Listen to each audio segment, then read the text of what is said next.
नमस्कार मुलांनो, तुमच्या आवडत्या संजय सरांच्या गोष्टींच्या शाळेत तुमचं मनपूर्वक स्वागत. मुलांनो, आज आपण ऐकणार आहोत एक सुंदर गोष्ट जी तुमच्या मनाला विचार करायला लावेल. खरं तर सुंदर विचारच आपल्या जीवनाला आकार देतात. अशीच आपल्या जीवनाला आकार देणारी सुंदर गोष्ट खास तुमच्यासाठी. गोष्टीचं नाव आहे विहिरीतील चंद्र. एका गावात दोन मित्र राहत होते, सौरभ आणि संस्कार. एकाच वर्गात ते शिकत होते. एकत्र अभ्यास करायचे, मिळून मिसळून खेळायचे आणि आपल्या जेवणाचा डबा दोघे मिळून खायचे. मुलांनो, एके रात्री ते दोघे गावाबाहेर फिरायला गेले. चालता चालता ते एका जुन्या विहिरीजवळ पोहोचले. विहिरीत डोकावून पाहिलं तर त्यांना चंद्राचं सुंदर प्रतिबिंब दिसलं. सौरभ घाबरून म्हणाला, "अरे, चंद्र विहिरीत पडला आहे.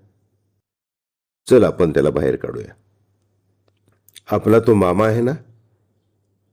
मुलांनो, दोघांनी एक दोरी आणली. ती दोरी बादलीला बांधली आणि बादली पाण्यात सोडली. चंद्राला बाहेर काढण्याचा त्यांनी खूप प्रयत्न केला, पण चंद्र काही बादलीत येईना. तेवढ्यात तिकडून एक वृद्ध आजोबा जात होते.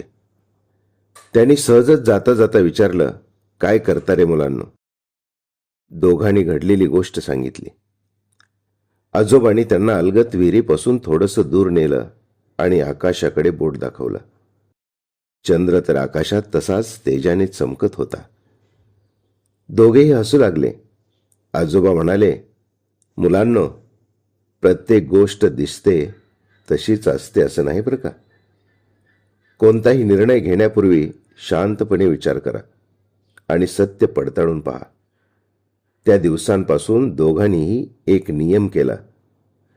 घाईत निर्णय घ्यायचा नाही, आधी विचार करायचा.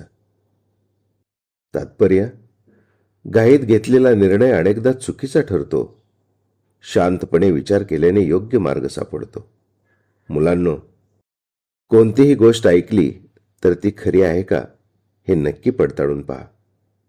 विचारपूर्वक निर्णय घ्या. मुलांनो, गोष्टीतून संस्कार, संस्कारातून विचार, विचारातून कृती आणि कृतीतून चांगला माणूस घडतो, हे पक्क ध्यानात घ्या. मुलांनो, पुन्हा भेटू संजय सरांच्या गोष्टींच्या शाळेत. तोपर्यंत आनंदी राहा आणि हो, रोज नवीन काहीतरी शिकत राहा. धन्यवाद.